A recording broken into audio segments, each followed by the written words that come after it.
I'm Hugh Ritchie and a farmer in Hawke's Bay, New Zealand. 14 years ago I did a Nuffield scholarship and looked at various options around reduced tillage.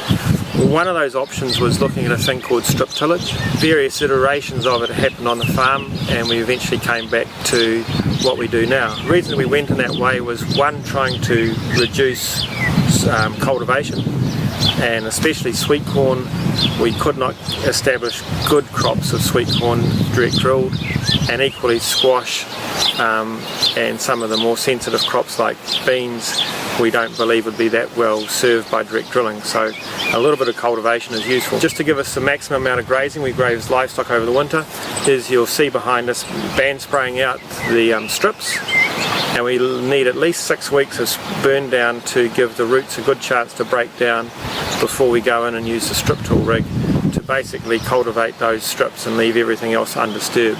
We built a very cheap and cheerful band spray rig on an old weeder, so we just use an air inducted nozzle about 6 inches off the ground on a wheel that's on a parallelogram, so the wheels just follow the ground contour and the nozzle just sits behind the wheel spraying as it goes.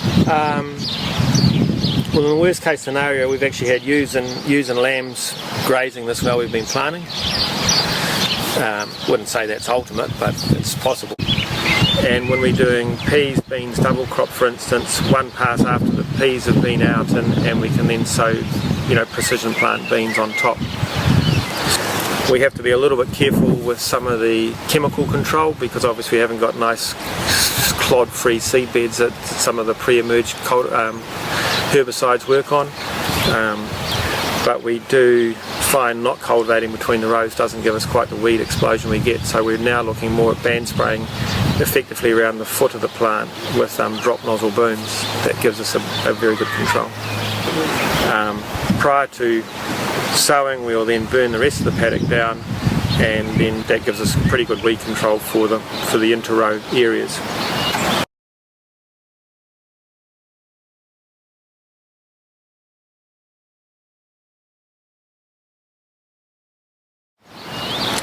We can vary the widths between 500 centres and out to 1.5 metres, so we can do a range of different row crops.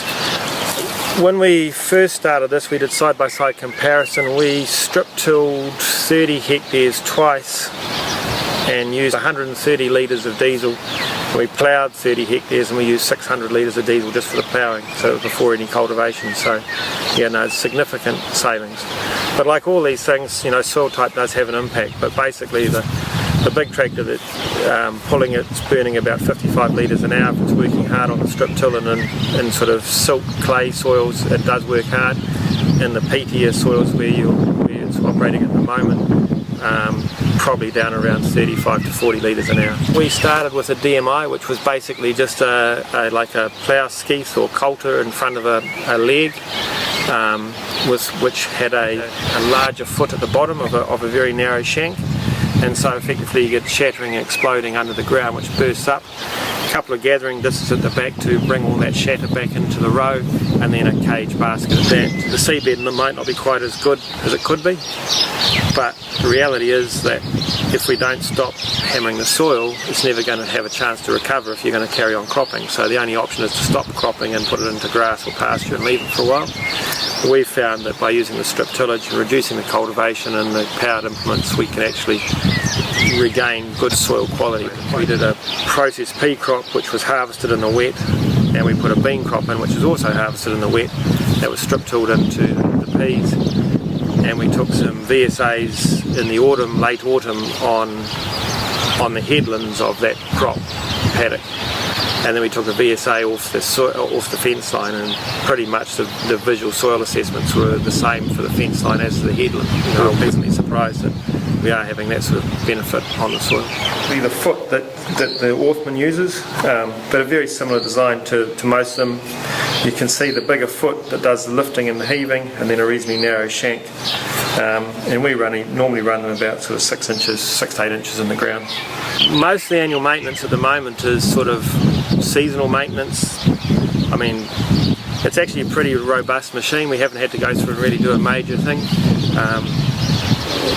it does quite a lot of contracting in country that hasn't been worked before, so we've tended to find tree roots and pieces of concrete generally bend enough legs so that by the time we replace those all through the season, we've actually probably done most of the maintenance already. So at the moment we're waiting for a shipment of parts to come in, but basically going to a slightly heavier leg. It's instead of inch by 3 inch leg, it'll be an inch by 4 inch leg, so hopefully we'll have a little bit more robustness in. This wheel is actually the controlling influence on the height of this beam, so that's fixed to the ground, so that fixes this to the ground, and then all these individual pieces can be set according to what you want. So if you want to really build up your berm, you put these in deep. If you want to go deep with the leg, you can put that in deep. If you don't need to shift the residue, or you wanted to do a second pass, for instance, you wouldn't want the residue managers in, so you lift them up out of the way, otherwise you'd end up with trenches. So that's where this unit works very well, because once this is fixed, everything else is adjustable in relation to the ground height. And you're not going to get much better structure than that, really, from crop ground. Nice nutty structure. Good penetration for the soil. There's a few lumps in there, but residue managers on the plant has just knocked those out of the way anyway. It's smooth. Well, obviously if it gets, if the soil structure is poor and it's rock hard and bone dry, then it's pretty tough going. And the other extreme is it's too wet and it will just smear. So you can usually get a pretty good gauge from the cage roller. If the cage roller is sticking or get anything building up in it, then you're probably in too wet conditions. To be fair, I like it for maize as deep as we can get it, and generally what we do is shallow it up until we're avoiding the stumps. So what have we achieved? We certainly achieved a lot of reduced. We're about a third of the area cultivated. By January, if you go through the maize paddock, the maize ground, walk through the crop, you would be convinced the paddock had been cultivated with the earthworm casks and the churning. All the grass is gone. It just looks like it's been cultivated. So, we find the system has worked very well. So reduced cultivation. I mean, we're probably doing most of our maize country now at about 10 litres a hectare fuel consumed.